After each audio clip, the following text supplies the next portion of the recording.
So my name is Milton Campbell. I'm a satellite oceanographer working at INPE, which is the Brazilian National Space Research Institute. I'd like to thank you for the invitation to participate in this Model 8 of this training course on water quality and human health, talking about applied geotechnologies for ocean and human health. I also thank to all the audience here present today. So the health of human populations is constantly influenced by the environment and patterns of space occupation, which is why the use of geotechnologies in the analysis of the spatial distribution of health problems makes it possible to determine risk locations and also delimit areas that concentrate more vulnerable situations. So the basic idea here is to comment on the use of geotechnologies from smartphones to remote sensing, among others, applied to the study of water-associated diseases. And we are going to talk about the types of databases used, ways of georeferencing or geocoding, of obtaining social demographic, environmental, and also remote sensing variables, about the identification of the social epidemiological profile and its relationship with the variables, and mention about some spatial and temporal analysis. So briefly, after this introduction, I'll mention about who you are, what we do, and then you talk a lot about geotechnologies and showing some case studies briefly. And at the end, if you have time, I'd like to comment on relevant aspects to ocean health, human health, and Earth observation. So INPE is a civil body of the Ministry of Science, Technology, and Innovation of Brazil, and completing 62 years in this year, in 2023. INPE's priority engagement areas include the United Nations 2030 Agenda for Sustainable Development, the Paris Agreement, and the Sendai Framework for Disaster Risk Reduction. And after its restructuring in 2020, the areas of Earth observation, Earth system science, meteorology, and climate were all integrated in an Earth science general coordination, where I work in the Earth observation and geoinformatics division. At the institutional level, we build a family of Earth observation satellites named the CBERS 1, 2, 2A, 3, 4, 4A, and more recently Amazonia 1. And we have the capability and infrastructure for satellite tracking and control, not only our own satellites, but also international missions, with a ground segment to receive, process, archive, and distribute satellite imagery and derived products. Also developing geotools for image and data processing and analysis, making a continuing effort in education at the graduate and extension level, also organizing and participating in technical scientific outreach activities and events. Research, development, and innovation activities are carried out in different topics, such as oceanography, inland waters, agriculture, urban and vegetation studies, as well as in the area of geoinformatics, including geographic data mining, digital image processing, and spatial analysis. More applied and technological projects and even services I provided to society, such as monitoring deforestation in Brazilian biomes, monitoring forest fires, weather and climate forecast and studies, Terra Brasilis platform, and more recently, the Brazil Data Cube initiatives. And now our Monitoring Oceans from Space laboratory develops efforts in studies on ocean color, coral reefs, a little bit with inland waters, also studying mangroves, ocean atmosphere and land-ocean interactions, ocean climate variability, offshore wind power, environmental characterizations, and monitoring.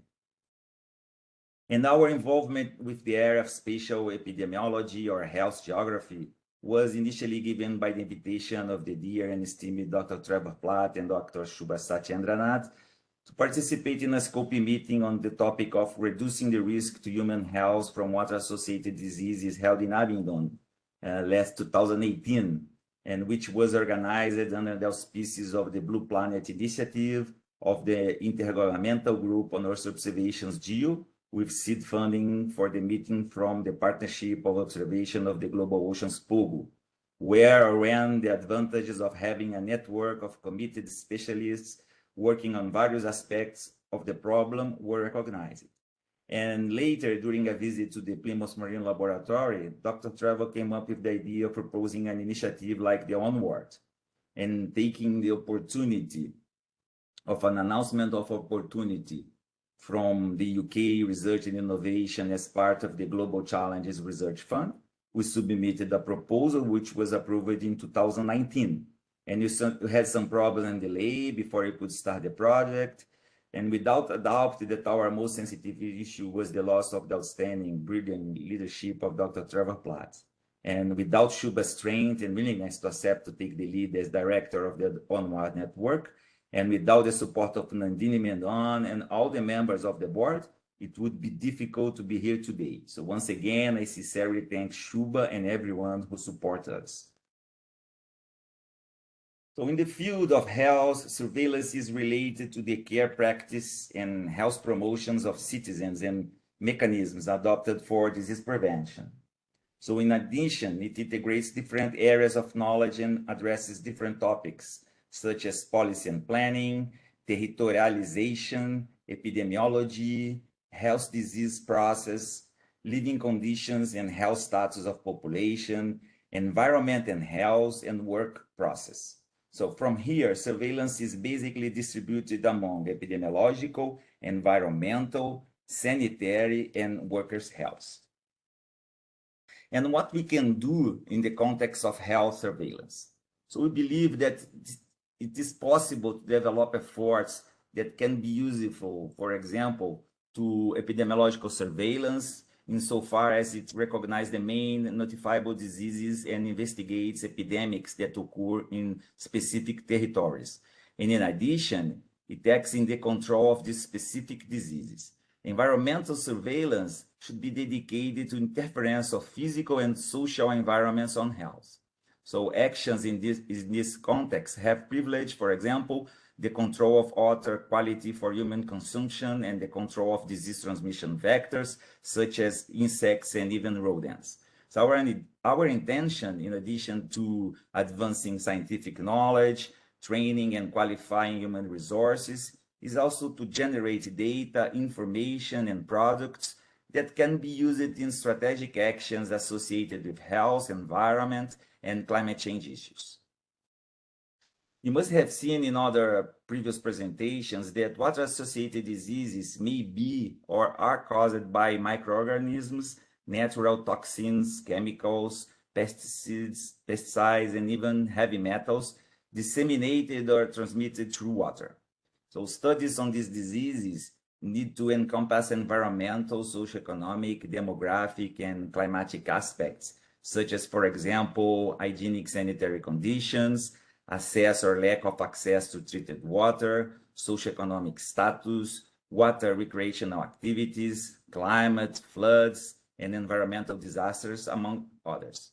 And main modes of transmissions include the lack of water or adequate sewage network, contact with the skin or mucous membranes, ingestions of contaminated water, and also vector-borne that grow in water.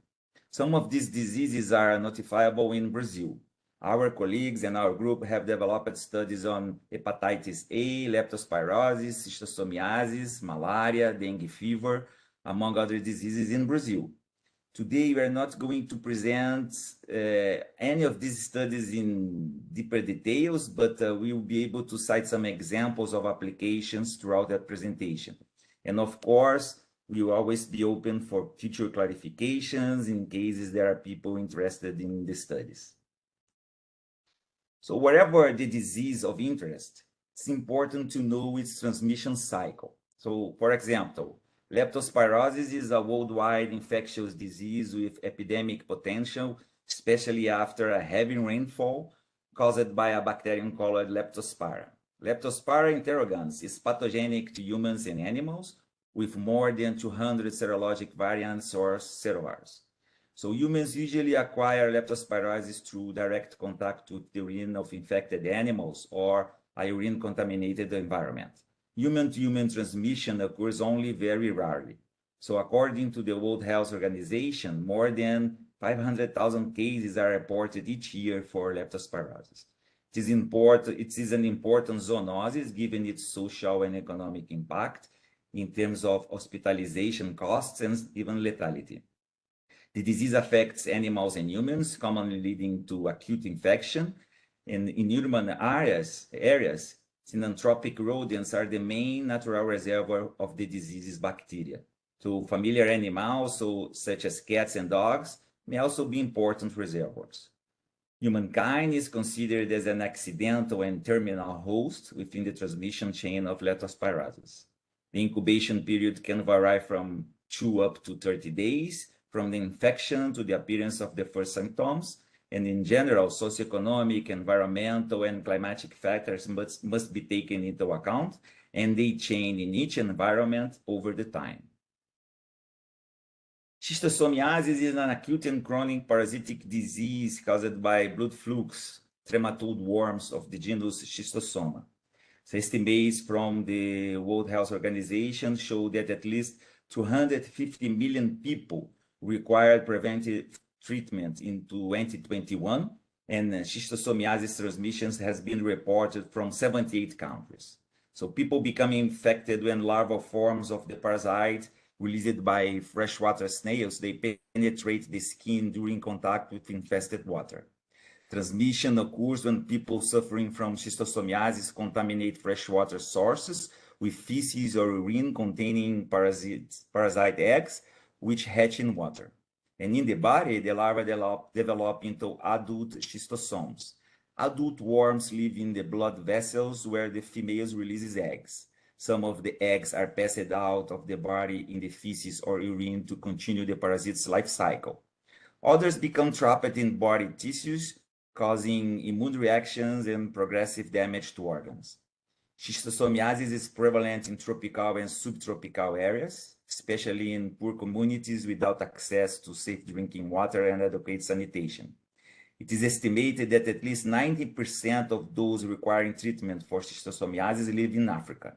And there are 2 major forms of schistosomiasis, intestinal and urogenital, caused by 5 main species of blood flukes: Schistosoma mansoni, japonicum, mekongi, guinensis, and Haematobium. Schistosomiasis mostly affects poor and rural communities, particularly agricultural and fishing populations.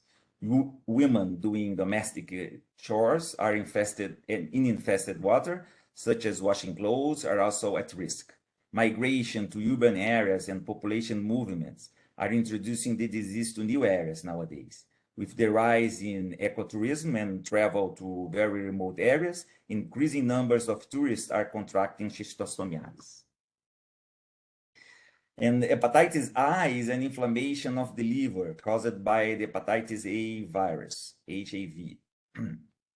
The virus is primarily spread when an uninfected and unvaccinated person ingests food or water that is contaminated with the feces of an infected person.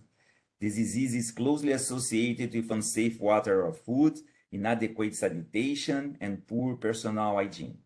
Hepatitis A does not cause chronic liver disease, but it can cause debilitating symptoms and rarely fulminant hepatitis leading to acute liver failure, which is often fatal. World Health Organization estimates that approximately 7,000 persons died from hepatitis A worldwide per year. And hepatitis A occurs sporadically and in epidemics worldwide, with a tendency for cyclic recurrences. Epidemics related to contaminated food or water can erupt explosively. They can also be prolonged, affected communities for months through person-to-person transmission. Hepatitis A virus persists in the environment and can withstand food production processes routinely used to inactivate or control bacterial pathogens. The hepatitis A virulence is age-dependent. More intense effects are observed for elder people, and the disease is mostly asymptomatic for early ages. The hepatitis A virus is transmitted primarily by the fecal-oral route. That is when an infected person ingests food or water that has been contaminated with the feces of an infected person. So the incubation period of hepatitis A is usually between 2 weeks to 1 month.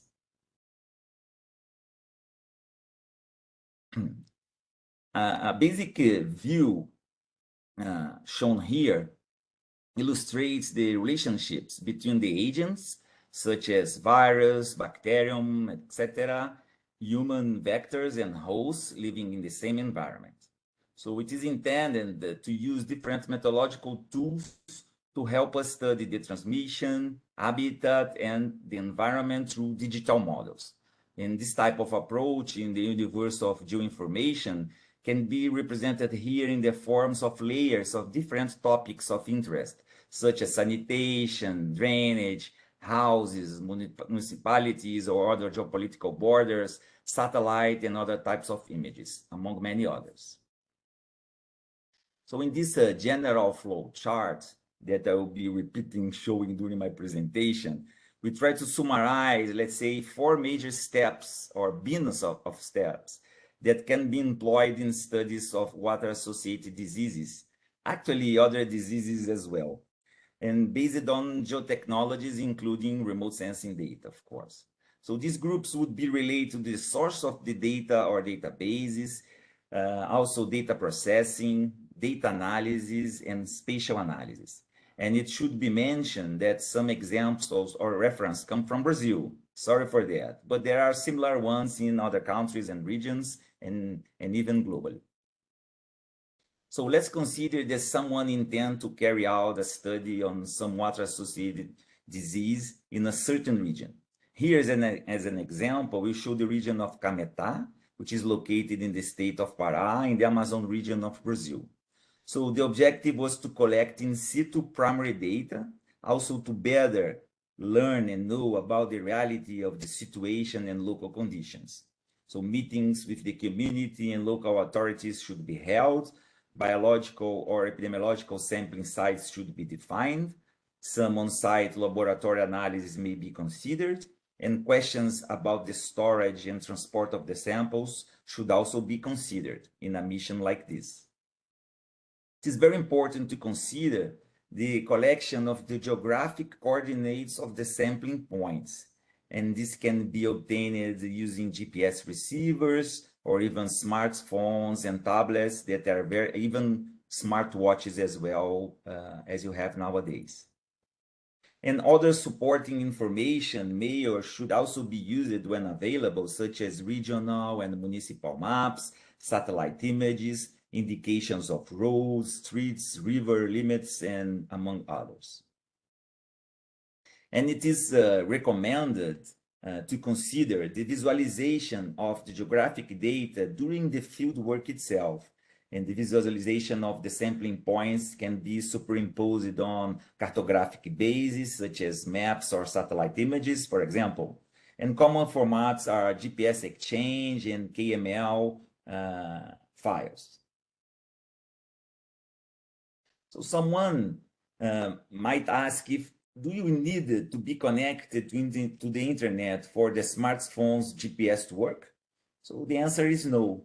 Even offline, it's possible to open a GPS application and get the exact point, the position on a map. Shown here are examples of exporting or importing GPS coordinates in the Google Earth application and viewing GPS data in TrackMaker software. Both are free. And there are other options available, such as the Android TS GPS, among many others. Here we have on the left an example of a simple application of GPS data in a study on the spatial distribution of Bionfalaria genus in the state of Minas Gerais in Brazil. The genus Bionfalaria comprises gastropod mollusks that live in fresh water. And these are of medical or public health importance because some species are intermediate hosts for Schistosoma mansoni.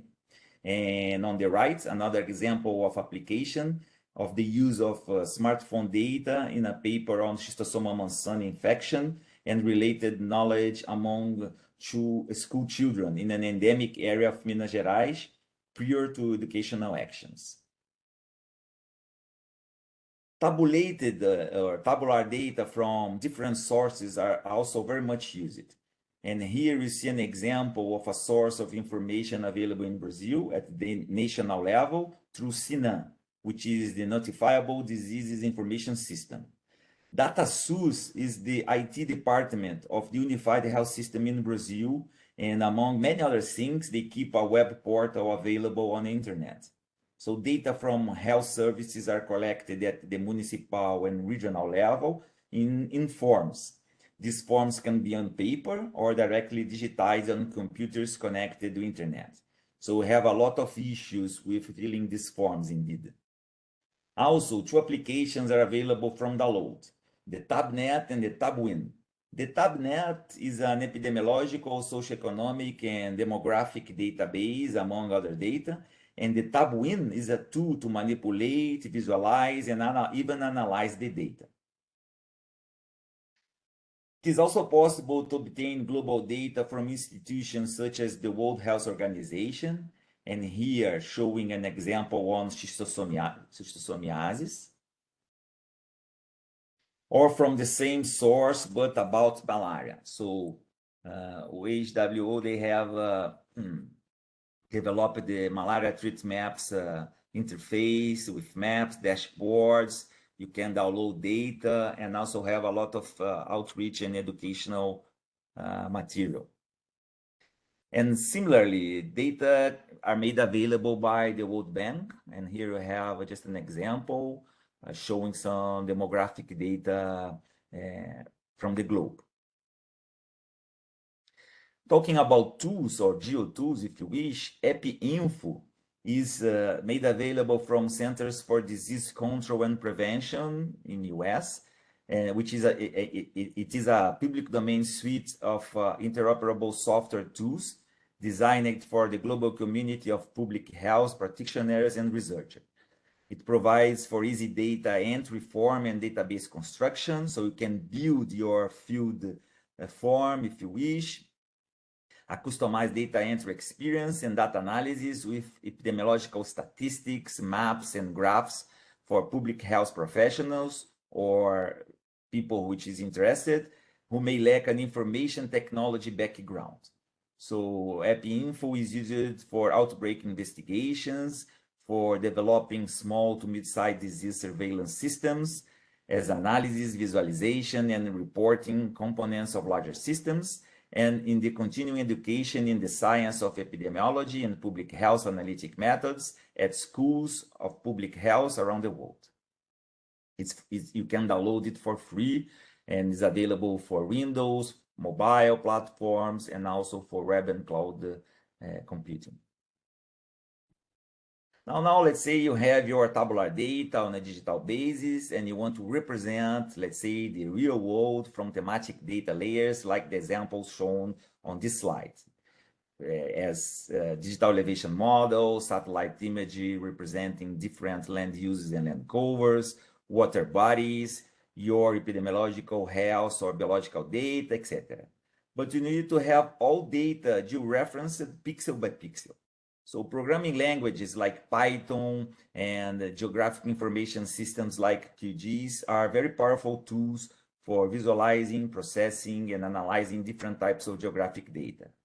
Thus, it is strongly recommended that those who are not yet familiarized with these powerful tools should make an effort to start using them. Logically, if you already dominate other software like ArcGIS or programming languages like R, these are indicators that you already are on a good path. So apps like Google Earth can be very useful in many ways, such as helping to locate a point of interest on a map or on a satellite image. So it's possible to obtain an address, for example, and with Google Maps, it's also possible to develop several interesting applications. But in this case, you want to indicate the possibility of obtaining geographic coordinates from a location or address. In addition, there are ways to create maps of interest. BetGeo, for example, is a useful application to create a map or a Google Maps alike from your spreadsheets. So maps create a visual representation of a list of addresses or other locations that simply cannot communicate. So we think that the maps can expose so much more information that can be communicated through tabular data. With tools like this, you can map open data and there are thousands of public Excel documents, HTML tables, and government CSV files with very interesting information. You can also use groups to break down your data and see trends on a map, or explore insights on your map with clustering approaches. And of course, Excel and other spreadsheet softwares are great for storing and sharing data. And there are so many analyses that can be performed right in your spreadsheets, especially when dealing with geographic data. But with this type of tool, you can find facts about your location data. And an important feature is to convert geographic fields such as addresses, zip codes, and city names that came in the forms from the field and from the health service into geographic coordinates, which can be plotted on a map. So back to our general flow chart, you can indicate some descriptive analysis which may be interesting, as in a social epidemiological profile and on seasonality. So on the right, there is an example of a study on the profile of hepatitis A in the municipality of Belém in the state of Pará in the North Brazil. And here in this other study on social demographic and spatial temporal profiles of hepatitis A in the state of Pará, Brazil, based on reported notified cases, results are shown on the temporal variation of notified cases of the disease, also per gender and education group, and on the distribution of the predominant infections among age groups. Following our general flow chart, several variables of interest are indicated, including environmental, social demographic, land use and land cover, as well as different types of vector or raster matrix data, such as satellite images. So in Brazil, social demographic data can be obtained from the Brazilian Institute of Geography and Statistics, IBGE, and sanitation, hydrological, and water quality data can be obtained from National Water Agency, ANA.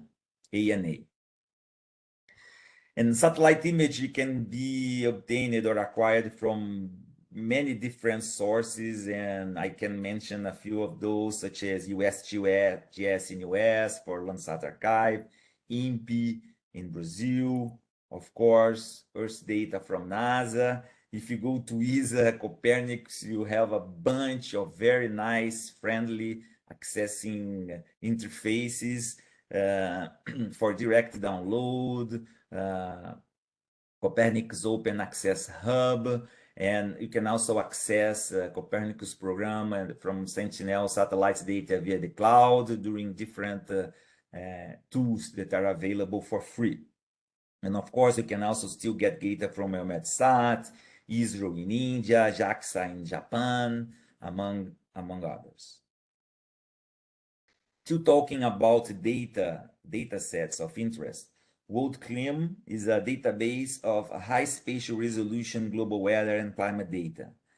This data can be used for mapping and spatial modeling. The data are provided for use in research and related activities, and some specialized skill and knowledge may be needed to use them. However, it's good to announce that the site offers good help material to guide users, and more easily available data for the general public will soon be made available. Users can download gridded weather and climate data for historical, near current, and also future conditions from climate models. Google Earth Engine combines a multi-petabyte catalog of satellite imagery and geospatial datasets with planetary scales analysis capabilities. Scientists, researchers, and developers use Earth Engine to detect changes, map trends, and quantify differences on Earth's surface. Earth Engine remains free for academic and research use. And using the web-based code editor from Earth Engine, it's possible to develop algorithms with instant access to very large databases. So if you haven't registered yet, you can do so by following the link for non-commercial users. Non-profit organizations, academic institutions, educators, news media, indigenous governments, and government researchers are eligible to use Earth Engine free of charge. Continuing with our flowchart, we see here on the right, you see here an example of a study on correlations between environmental and social demographic data and hepatitis A transmission in Pará State, Brazil, where different remote sensing variables were used in the study, such as daytime and nighttime temperature, vegetation indexes, altimetry, and precipitation, and all those were obtained from the Earth Engine platform. So cloud computing also allowed the deriving other variables, applying relatively simple algorithms for estimating turbidity in the water, total suspended matter, and also some hydrological indexes. And here, it is another study also using the Earth Engine platform on the identification of heat islands in the municipality of Belém, in the north of Brazil, and also obtaining satellite-derived temperatures from satellite data.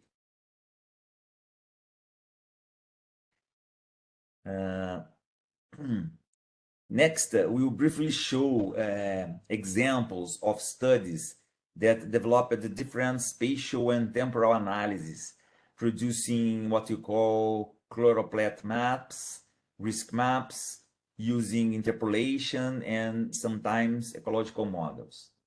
So the risk of transmission of urban schistosomiasis in northeast region of Brazil was mapped using the map algebra analysis technique by neighborhood, according to the environmental conditions, which is shown here on the right. In a space-time analysis of leptospirosis in 2 municipalities in Lower Tocantins, North Brazil, choropletic map was used to show that the census tract with higher incidence for leptospirosis were located in urban areas and not in rural areas, and the heat maps of the incidence indicated that the notification cases were mostly spatially aggregated, and these results, they were validated somehow by means of the Moran analysis with a Moran index higher than 0.3 down here, and the LISA analysis indicated that the spatial dependence of incidence was census tract specific. Sorry. In the study shown at the left, the histogram gradient boost regression model was used to predict hepatitis A transmission in the state of Pará, North Brazil. Predictions were highly correlated with notified cases with a relatively low residual error. And based on the results, hepatitis A risk map was built for the study region. And the obtained risk map can be thought of as an auxiliary tool for public health strategies. And in the study show at the right, a space-time scan statistic was applied in order to investigate the most likely clusters and respective temporal windows in a time series of notified cases of hepatitis A virus infection in the same study region. Some of the 6 clusters discovered had time windows and spatial locations concomitant with public reported emergency situations associated with severe flooding, for example. The objective of this study shown here was to diagnose risk environments for schistosomiasis in coastal localities of Pernambuco in northeast Brazil, applying the kernel estimator, elevation maps, and distance map in a geographic information system computational environment. Environmental variables, including temperature, salinity, pH, total dissolved solids, and water fecal coliform dosage, were collected from Bionfalaria breeding sites or fossils. And the kernel estimator identified the clusters of positive patients and fossils of Bionfalaria, and the digital elevation map indicated the areas of rainwater concentration. At the same time, the distance map showed the proximity of the snail fossil with schools and health facilities. According to the authors, geoprocessing techniques proved to be a competent tool for locating and scaling the risk areas for schistosomiasis and can subsidize the health service control actions. These studies here, they present examples of the use of interpolators. On the left, the IDW interpolation method was used to determine the spatial distribution of abundance of Bionfalaria snails collected along the coast of Pernambuco, northeastern Brazil.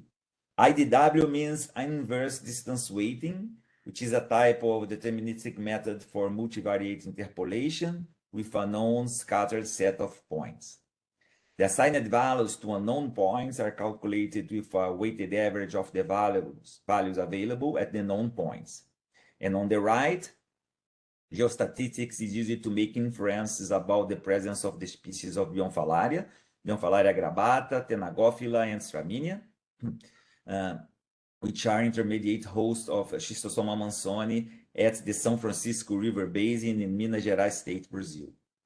One of these statistical procedures, known as kriging, allows the classification of categorical data in areas where data are not available, using Punton sample sets with points. So kriging is a geostatistical interpolation technique that considers both the distance and the degree of variation between known data points when estimating values in unknown areas. A Kriged estimate is a weighted linear combination of the known sample's values around the point to be estimated. The result here is a map of species and risk area definition. More than a single map of the categorical attributes, the procedure also permits the association of uncertainties of the stochastic model, which can be used to qualify the inferences. The occurrence of schistosomiasis is directly linked to the presence of its snail intermediate host Bionfalaria species. Knowledge of geographical distribution, habitats, and behavior of the snails in relation to the climate is essential for guiding measures for disease prevention and control.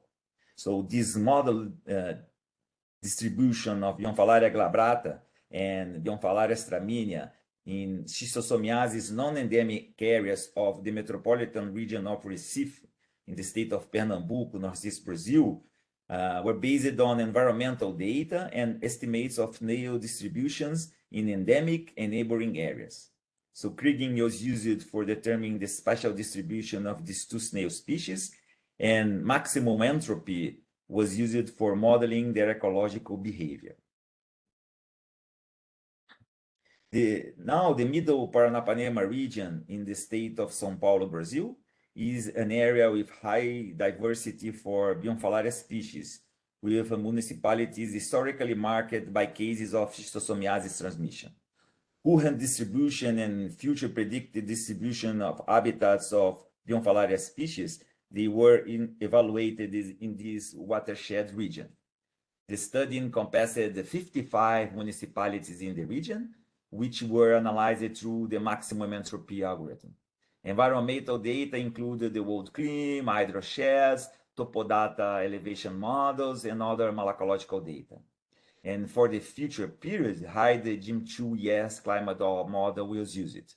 Due to climate change, Maxent showed a high probability for the maintenance or permanence of Bionfalaria glabata habitats in the identified spots, also an expansion of scattered spots, and approximately 50% probability that the species will spread throughout new suitable areas. The idea in this ongoing or almost finishing study is to propose and apply a conceptual model for potential landscapes related to schistosomiasis production in the same Middle Paranapanema watershed shown before. Also, to identify and characterize in these landscapes the levels of potential risk of exposure and contact between humans and the intermediate hosts, the Bionfalaria glabata, Straminia, and Tenagophylla snails. In the phase 1, typology was built and the data set was selected and produced. So the typology consists of 10 types of landscapes considering the environment where it's possible to have cases of schistosomiasis, Also environments where it is possible the existence of the snails, the intermediate host, and other environments where it is not possible to have neither of those. The classification result indicates a high global accuracy, above 95%, which allows us to propose a map of areas of potential occurrence, suitable areas, and unsuitable areas for the study region. So I believe that we have covered, if not all, a large part of this big general flow chart. We could go on showing other examples of application, but perhaps this is not our objective from here. So let me see if I have some time to comment on some aspects that may be relevant to ocean health, including marine ecosystems, marine fauna and flora, human health, and how Earth observation, including remote sensing and geotechnologies in general, can add value, connect, integrate, and support relevant developments in a very broad view. The state of the ocean is increasingly described in terms of ocean health. However, I have seen in the literature and in some workshops and meetings that some colleagues argue now that the health metaphor can somehow be imprecise or ambiguous. So maybe the idea of ocean health misrepresents the Earth's history of ever-changing and adapting ecosystems through time. Indeed, alternative terms are already in use, such as the ocean we want, preconized by United Nations Intergovernmental Oceanographic Commission. So the vision of the United Nations Decade of Ocean Science for Sustainable Development is the science we need for the ocean we want.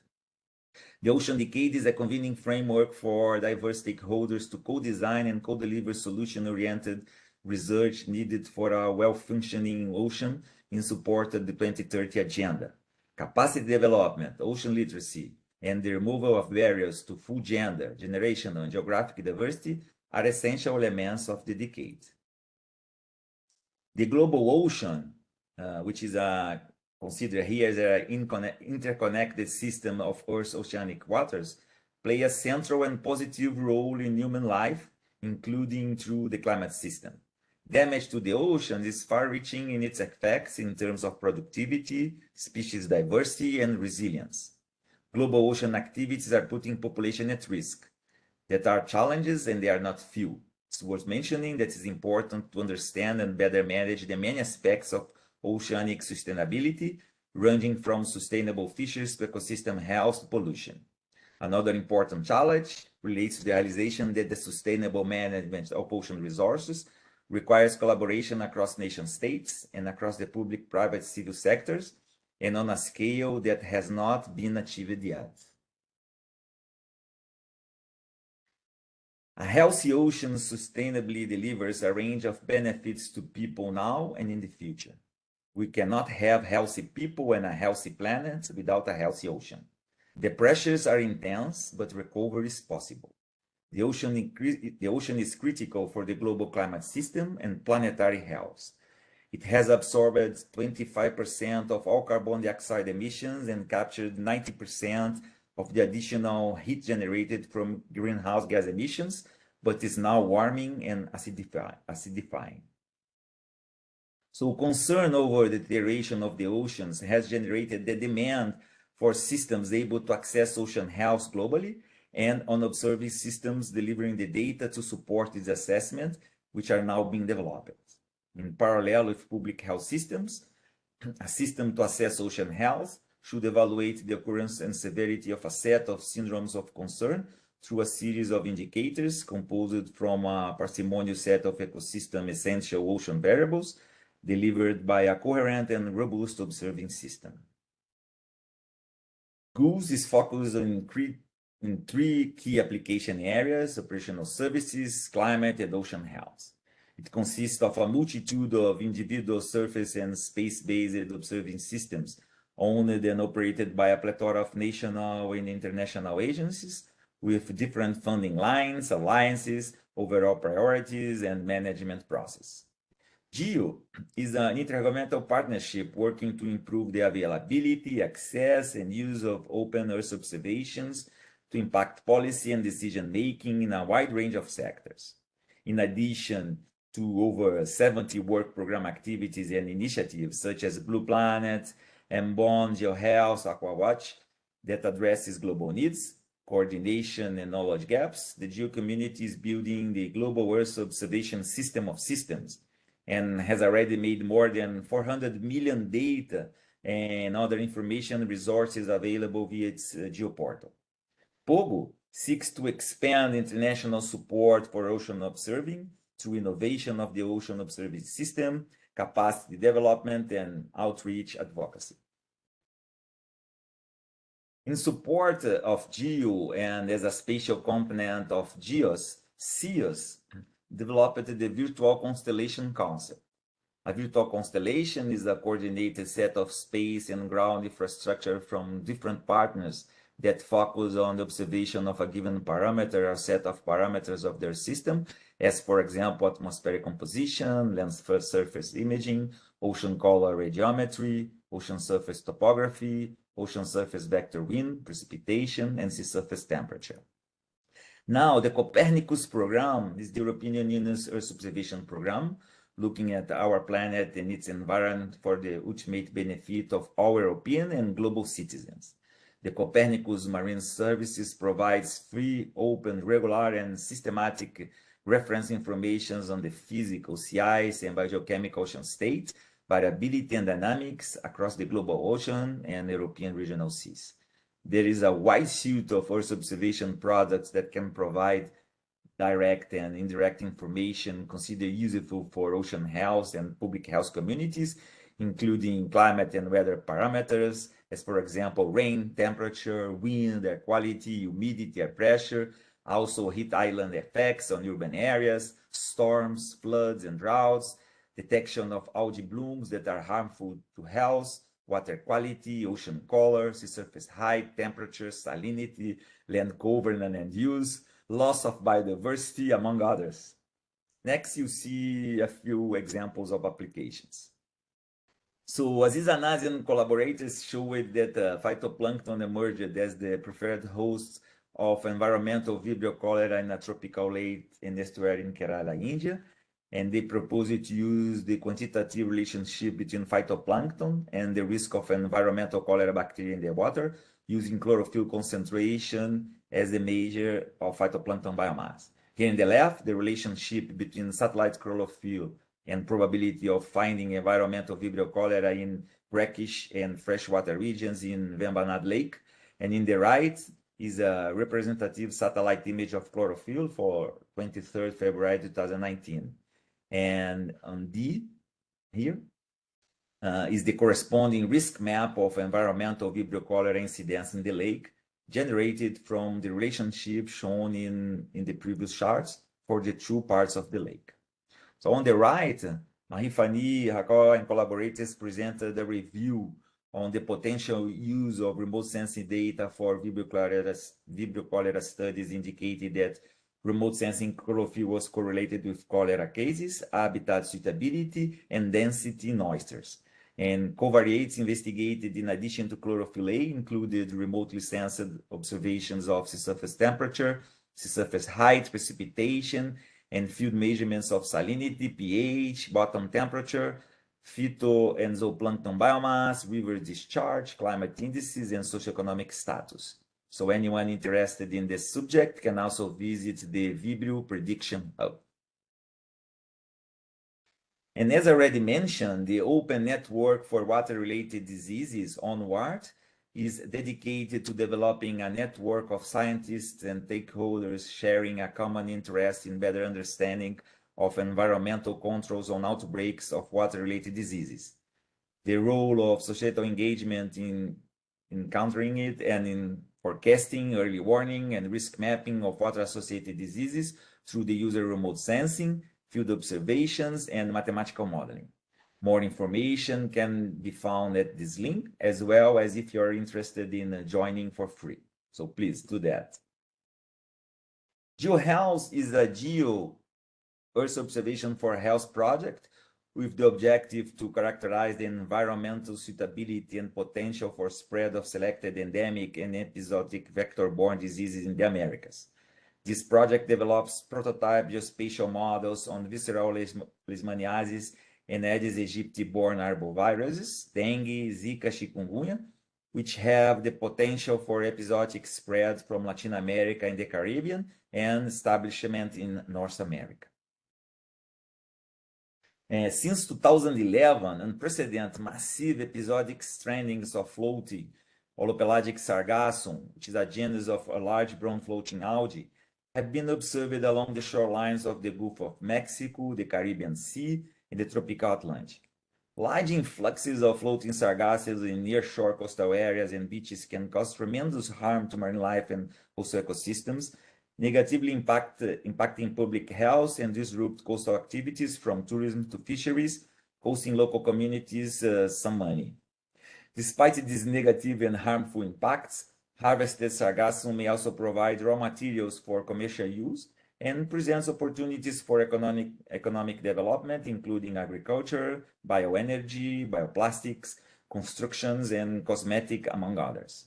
So detecting, modeling, and forecasting of floating sargassum are essential for designing effective integrated risk management, mitigation, and adaptation strategies. So thanks to the ES and European Copernicus Earth observation programs, there has been significant progress in global remote detection of floating sargassum. Satellite detection relies on specific algorithms which capture wavelengths of reflected light associated with the presence of sargassum in the signal received by the onboard sensor. Today, satellite data provide ocean color products and other data products that allow detection, quantification, and tracking of sargassum mats over large regions. At the same time, these observations contribute to better understanding of transport, growth, and decay properties of the mats, and provide long time series to investigate trends and variability patterns. There are also applications of satellite ocean observation data on different topics, such as coral reefs, water quality, mangroves, among others. One of the major impacts of climate and anthropogenic change is on the water quality in regional oceans and inland waters. Degrading water quality induces significant stress on marine habitats, such as coral reefs and seagrass meadows, forcing flow-on effects on fish population reduction, invasive species economic loss to the human populations that depend on the marine resources for employment and recreation. So the ocean holds many of the solutions that humanity and the planet needs, such as improving global food security, reducing climate and weather risks, providing clean energy, and increasing economic growth through blue economy sectors. Understanding the complex cause and effect connections between ocean processes and sustainable development solutions requires new approaches offered by recent advances in high-performance computing, artificial intelligence, machine learning, and digital ocean analysis and prediction systems. Co-designing these tools to deliver the target information needed for policymakers and to achieve the sustainable development goals requires a dialogue between prediction system developers, SDG experts, and the ocean governance sector. And it is only through synchronous layers of capacity development, from entry-level approaches for the wider public to knowledge sharing between experts and high-level decision makers and government officials, that the diffusion of ocean knowledge will turn into ocean action, really. And as blue carbon holds great potential as an ocean-based solution to climate change, while also generating a broad array of co-benefits, it requires good governance and cross-cutting partnerships to ensure credible long-term project results that engage with best practice principles for a blue carbon market that could be sustainable and equitable. The ocean is an important source of climate solution. It is also critical to global economic development and the achievement of almost all the sustainable development goals. So where we are now? The summary and examples presented here is incomplete. Other efforts that deal with pollution, eutrophication, acidification, pharmaceuticals, and other beneficial products, for example, were not presented but deserve consideration. Besides disasters and extreme events, as Shub already mentioned, The technologies exist for making a big step forward the ocean in human health. The ocean decade sets the stage for making rapid progress, but infrastructure and capabilities at institutional level for developing analysis and applications at appropriate time and space scales lag behind. Resources for meeting the requirements on an operational basis are lacking. The scientific and societal justifications are many and irrefutable. Coordinating bodies do exist, and that is all for today. Thank you for your attention.